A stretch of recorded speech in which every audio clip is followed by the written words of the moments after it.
Hello everyone, welcome back to our channel. आज हम करेंगे इस स्टोरी का word to word English to Hindi translation. हम एक एक शब्द का अर्थ देखेंगे और हम उसके साथ साथ ये देखेंगे कि आपके टेंसेस के कौन से रूल्स यूज़ हो रहे हैं और इंग्लिश ग्रामर के कौन से यूज़ हो रहे हैं आपके रूल्स। ठीक है, ताकि आपको स्टोरी की हेल्प से ही इंग्लिश के बेसिक रूल्स का पता चल पाए। आज की हमारी स्टोरी है द शर्मा फैमिलीज सॉल्यूशन। आपका जो अपोस्ट्रॉफी एस, इसको बोलते हैं अपोस्ट्रॉफी ये, और ये आपका अपोस्ट्रॉफी एस, ये आपका यूज होता है का, के, की। इसका मीनिंग आप ये बोल सकते हो, तो शर्मा परिवार का समाधान। शर्मा परिवार का समाधान। सॉल्यूशन हो गया आपका समाधान। In a warm Indian home the Sharma family lived joyfully. Warm Indian home, अब यहाँ पे वार्म का मतलब गर्म नहीं है, ठीक है, क्योंकि घर से कई बार वार्म आपको ऐसा एडजेक्टिव मिल जाएगा घर के लिए यूज होता हुआ। तो जब घर के लिए वार्म यूज कर रहे हैं तो हम बोलना चाह रहे हैं कि बहुत ही सुखद या सौंदर्यपूर्ण या बहुत ही सुंदर, ठीक है, जहाँ पे जाके अच्छा लगे आपको, ऐसा घर। ठीक है, तो इन अ वार्म इंडियन होम, इन हो गया में, एक सौंदर्यपूर्ण इंडियन होम, ठीक है, भारतीय घर, भारतीय घर। द शर्मा फैमिली, शर्मा परिवार,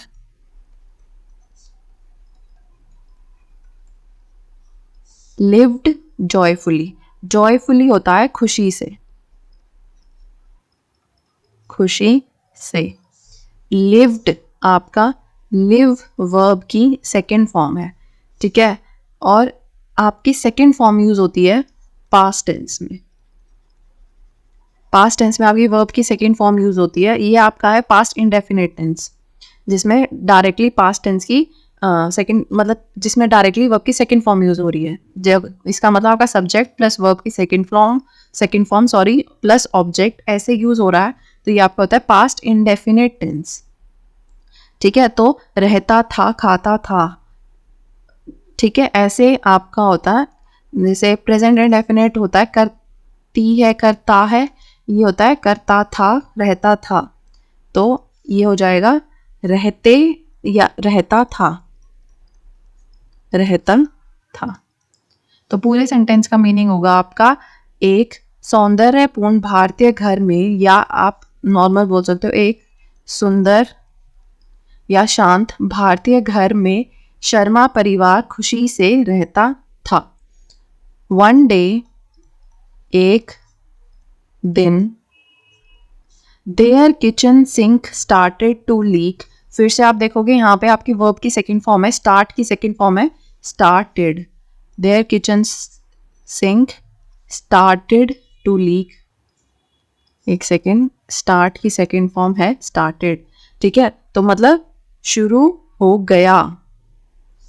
क्या करना? लीक करना, रिसाव करना या टपकना शुरू हो गया। Turning into a considerable issue, ठीक है, जो एक गंभीर मुद्दा बन गया। इशू का मतलब होता है आपका मुद्दा, और कंसिडरेबल होता है मतलब गौर करने लायक, ठीक है, तो या फिर आप बोल सकते हो यहाँ पे गंभीर या गौर करने लायक, ठीक है। वन डे, एक दिन, देयर किचन सिंक, उनकी रसोई का सिंक, देयर हो गया उनकी, किचन सिंक हो गया रसोई का सिंक, जहां बर्तन साफ करते हैं वो। स्टार्टेड टू लीक, रसोई का सिंक जो है टपकना शुरू हो गया, शुरू हो गया। जो एक गंभीर मुद्दा बन गया, turning into a considerable issue. Turning हो गया बन गया, ठीक है। तो आपका इस पूरे सेंटेंस का हो जाएगा जो एक गंभीर मुद्दे में बदल गया। यहाँ पे बल्कि यही लिख लेते हैं, बिल्कुल वर्ड टू वर्ड हो जाएगा आपका, जो एक गंभीर मुद्दे में बदल गया। इनटू हो गया आपका में, टर्निंग हो गया टर्न प्लस आईएनजी, सॉरी ये हो गया आपका टर्न प्लस आईएनजी। टर्न आपकी वर्ब की फर्स्ट फॉर्म है, उसके साथ आईएनजी यूज हुआ है। टर्निंग बदल गया एक गंभीर मुद्दे में, considerable issue. In a warm Indian house the Sharma family lived joyfully. Joy और फुली से, खुशी से, ठीक है। एक सौंदर्यपूर्ण भारतीय घर में शर्मा परिवार खुशी से रहता था। One day there kitchen sink started to leak, turning into a considerable issue. एक दिन उनकी रसोई का सिंक टपकना शुरू हो गया, जो एक गंभीर मुद्दे में बदल गया। सेकेंड, मुद्दा नहीं, मुद्दे में बदल गया। Mister Sharma was anxious but didn't mention it, ठीक है। एंक्शियस का मतलब होता है चिंतित, ठीक है, टेंशन में थे, चिंता में थे। बट लेकिन, डिडंट मेंशन इट, डिडंट होता है डिड नॉट को हम शॉर्ट में लिख देते हैं डिडंट, ठीक है। ऐसे आप इसको शॉर्ट में करके हम कई वर्ब्स को लिख सकते हैं, जैसे आर नॉट को आप लिख सकते हो आंट, इज नॉट को हम लिख सकते हैं इजंट, ठीक है। विल नॉट हो जाएगा वॉन्ट। ऐसे ही आप अलग अलग वर्ब को ऐसे चेंज कर सकते हो, जिसमें नॉट होता है हम उसको शॉर्ट में ऐसे लिख सकते हैं। आपका ओ गायब हो जाता है दोनों वर्ड्स कंबाइन करके, और ओ की जगह ये डैश आ जाता है, ठीक है। और एक चीज जो आपको ध्यान रखनी है, अगर आपका डिड यूज हो रहा है सेंटेंस में, तो वर्ब की फर्स्ट फॉर्म आएगी हमेशा डिड के साथ, कभी भी सेकंड फॉर्म नहीं आएगी। यहाँ आपका बेशक पास्ट टेंस चल रहा है अभी तक पूरी स्टोरी में, लेकिन यहाँ मेंशन्ड नहीं आया, मेंशन आया, क्योंकि डिड के साथ हमेशा वर्ब की फर्स्ट फॉर्म यूज होती है। कोई भी इसमें आपका ऐसा केस नहीं मिलेगा जिसमें वर्ब की सेकंड फॉर्म यूज हुई हो। तो मिस्टर शर्मा चिंतित थे, ठीक है, मिस्टर शर्मा चिंतित थे, लेकिन उन्होंने इसका जिक्र नहीं किया। इट हो गया इसका, लेकिन उन्होंने इसका जिक्र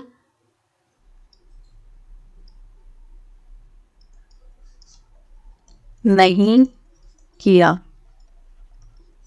डिडंट मेंशन हो गया, जिक्र नहीं किया, ठीक है। अब यहाँ पे आपका उन्होंने कैसे आया, ये आपका एक तरह से दो सेंटेंसेस कंबाइन हो रहे हैं यहाँ पे। Mister Sharma was anxious, he did not mention it, या ही डिडंट मेंशन इट।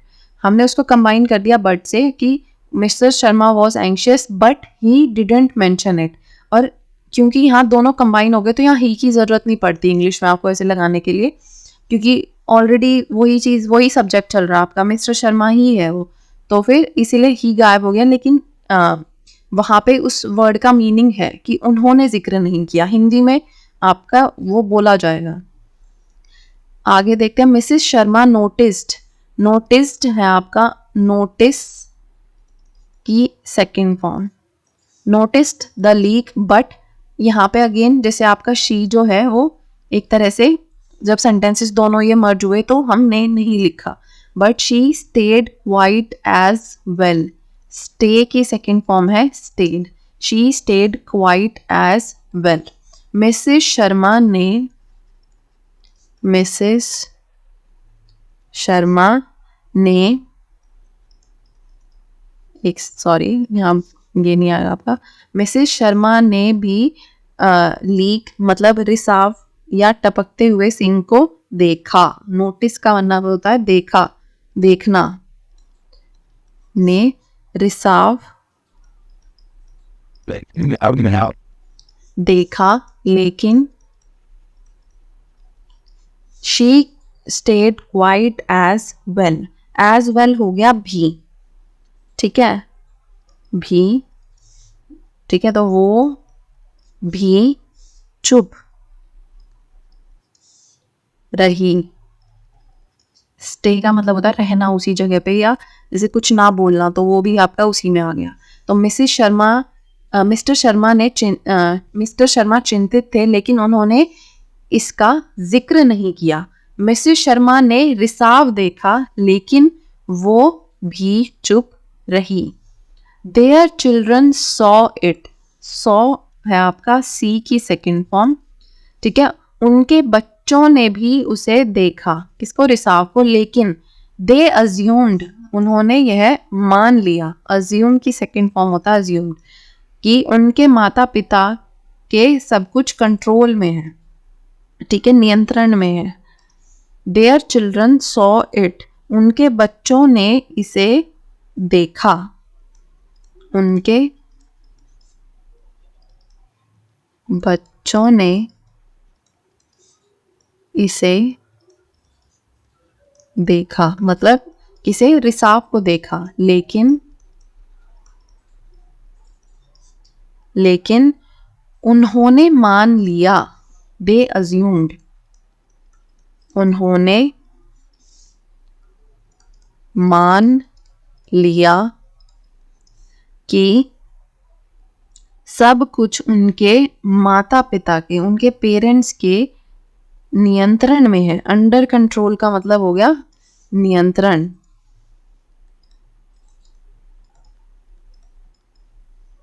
या काबू में है।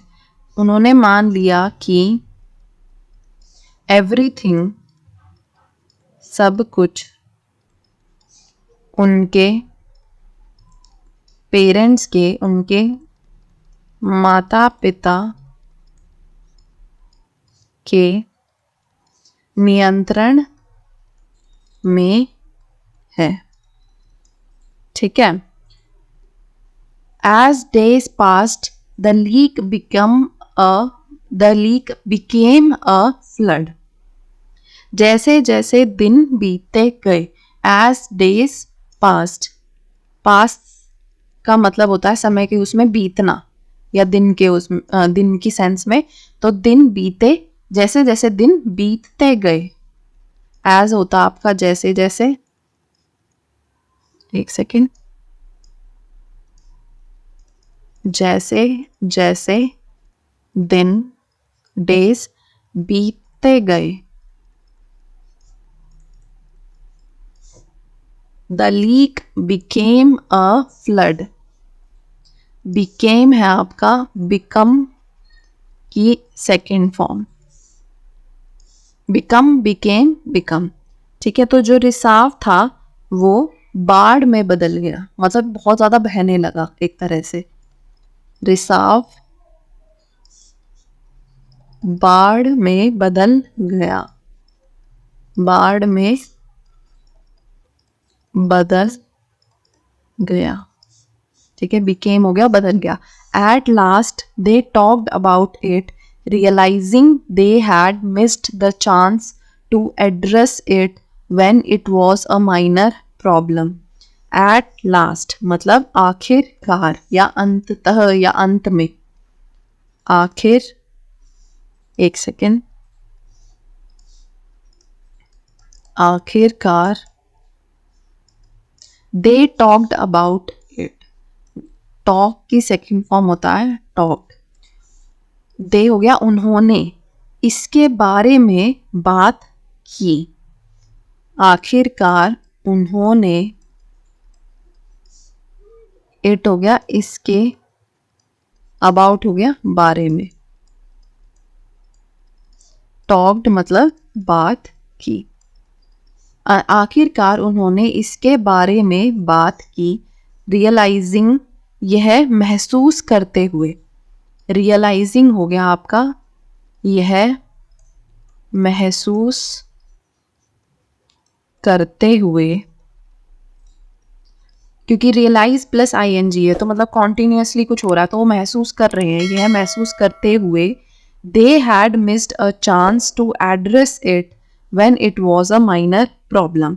क्या महसूस किया उन्होंने? यह महसूस करते हुए कि उन्होंने, दे हो गया, उन्होंने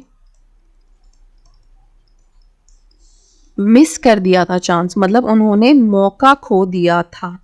किस चीज के लिए? इसे संबोधित करने का या इसे सॉल्व करने का, एड्रेस करने का, जब यह माइनर प्रॉब्लम थी, छोटी सी समस्या थी। ठीक है, कि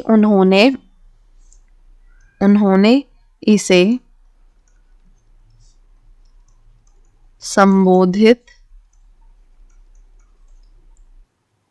करने का, या आप बोल सकते हो सॉल्व करने का चांस, मौका मिस कर दिया था, खो दिया था। ठीक है, मिस्ड है आपका, मिस की सेकंड फॉर्म। तो उन्होंने इसे सॉल्व करने का मौका खो दिया था। व्हेन होता आपका जब, इट मतलब यह, मतलब जो रिसाव जो था, जब यह एक छोटी सी समस्या, माइनर प्रॉब्लम, जब यह एक छोटी सी समस्या थी। ठीक है, वॉज हो गया थी। दे प्रॉम्प्टली, प्रॉम्प्टली का मतलब क्या होता है? तुरंत। ठीक है, दे प्रॉम्प्टली, उन्होंने तुरंत, उन्होंने तुरंत बुलाया प्लम्बर को जिसने सिंक को ठीक किया। उन्होंने तुरंत बुलाया, कॉल्ड हो गया, बुलाया एक प्लम्बर को। प्लम्बर होता है जो आपका नल वगैरह ठीक करते हैं, घर का जो भी पानी वाली चीज़ें, जैसे पाइप वगैरह, नल वगैरह, ये सब प्लम्बर ठीक करते हैं। तो उन्होंने तुरंत एक प्लम्बर को बुलाया जिसने सिंक को ठीक किया, जिसने सिंक ठीक किया, फिक्स्ड द सिंक।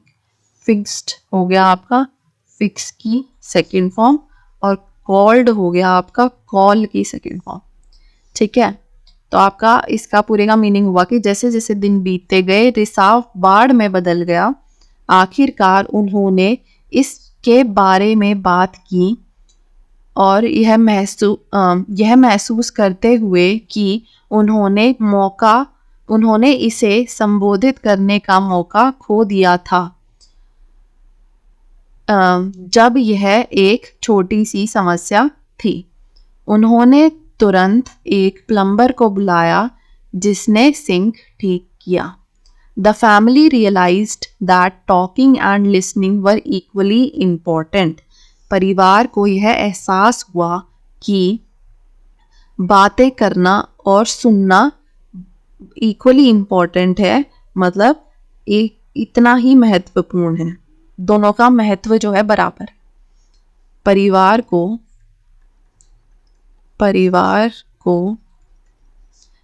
एहसास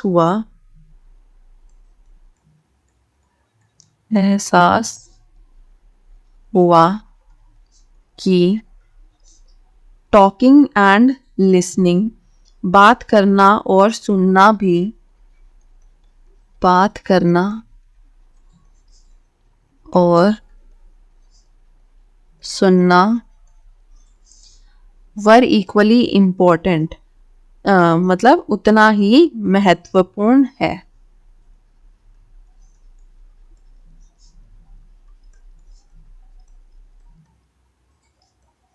उतना ही महत्वपूर्ण है।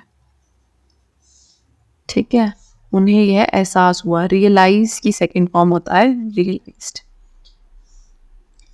Had they communicated their concerns earlier, the issue wouldn't have escalated. यह would और not का शॉर्ट, जैसे हमने स्टार्टिंग में देखा था didn't, ऐसे ही है wouldn't.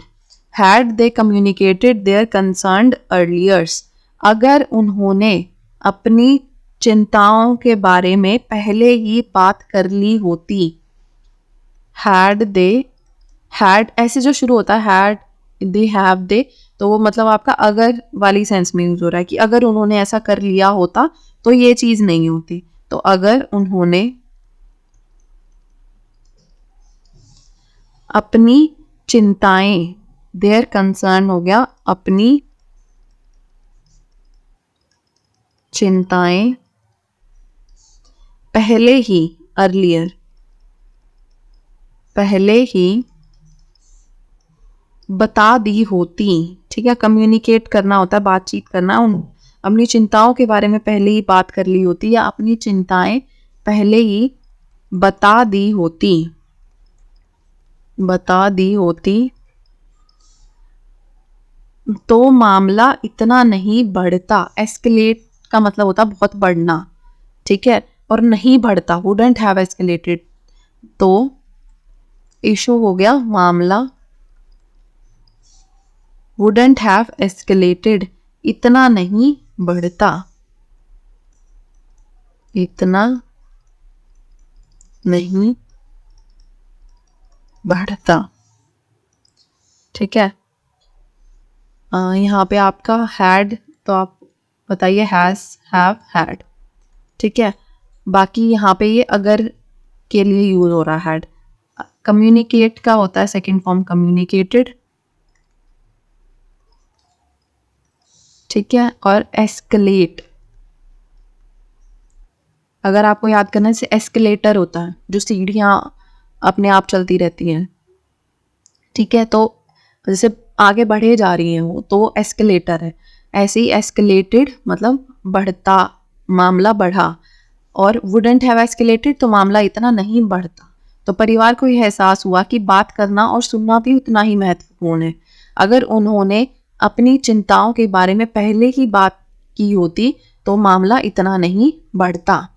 From that day on, उस दिन से, उस दिन से शर्मा परिवार acknowledged the significance of open communication in their household. Sharma परिवार ने अपने घर में खुलकर बातचीत करने के महत्व को स्वीकार किया. उस दिन से शर्मा परिवार ने अपने घर में, their household, अपने घर में खुलकर बातचीत करने,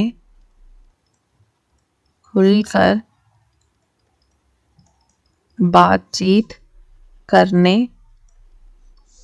के महत्व को, ऑफ हो गया को, खुलकर बातचीत करने के महत्व को स्वीकार किया. acknowledged, स्वीकार किया. तो उस दिन से शर्मा परिवार ने, ये acknowledge की सेकंड फॉर्म हो गया आपका ये. तो उस दिन से शर्मा परिवार ने अपने घर में खुलकर बातचीत करने के महत्व को स्वीकार किया. दे वाउड, वाव ये इसकी सेकंड फॉर्म होती है वाउड. इसका मतलब होता है, मतलब एक तरह से कि खुद को प्रॉमिस करना. ठीक है, या कसम खाना.